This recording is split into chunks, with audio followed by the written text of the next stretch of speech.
सबसे पहले तो मैं हमारे देश के यशस्वी प्रधानमंत्री आदरणीय नरेंद्र मोदी जी का, भारतीय जनता पार्टी के हमारे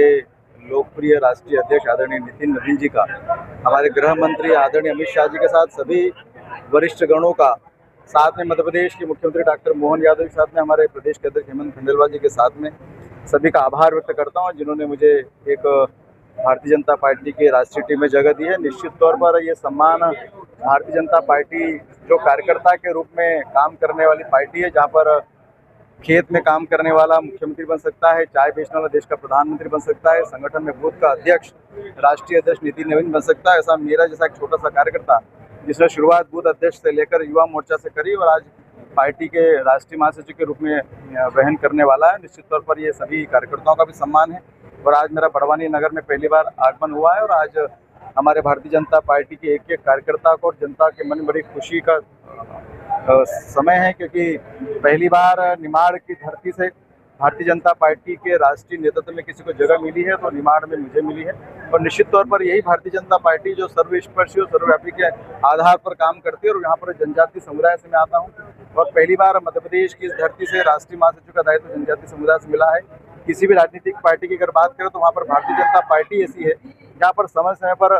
जनजातीय समुदाय को आगे बढ़ाने का काम करती है। जब देश के राष्ट्रपति पद पर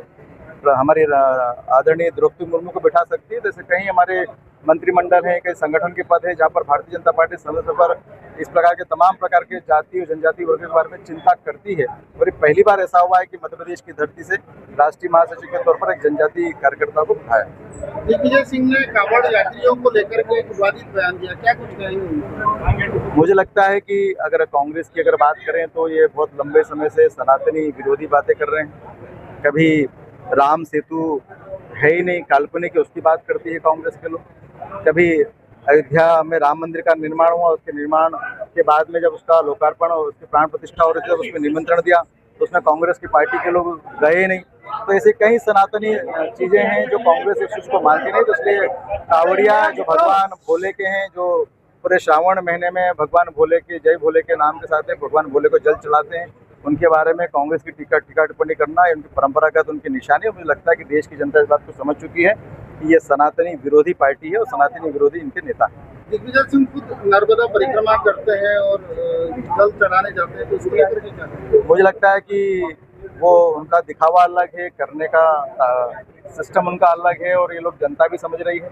इसलिए उनको दिखाकर कुछ करना, बोलकर कुछ करना और कागज पे कुछ करना ये सब जनता समझ चुकी है। इसलिए सनातनी विरोधी बयानबाजी कहीं के उनके नेताओं के द्वारा हमेशा से आती है। दिग्विजय सिंह एक उदाहरण नहीं, उनके कई नेता लोग ऐसे हैं। अगर हम बात करें कि अगर उमंग सिंगार की बात करें तो जहाँ पर हमारा जनजातीय समुदाय जो प्रकृति पूजक है, जो जल को भी पूजता है, प्रकृति को पूजता है, सूर्य को पूजता है, और यही हमारे सनातनी धर्म के लोग भी सूर्य को जल चढ़ाते हैं, प्रकृति की तुलसी की पूजा करते हैं, पीपल की पूजा करते हैं। ये सभी सनातनी हिंदू समाज के लोग हैं और वहीं पर जनजाति को भी अलग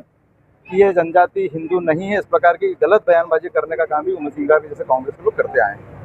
खबर पाने के लिए RPTV न्यूज़ को फॉलो करो Instagram पर।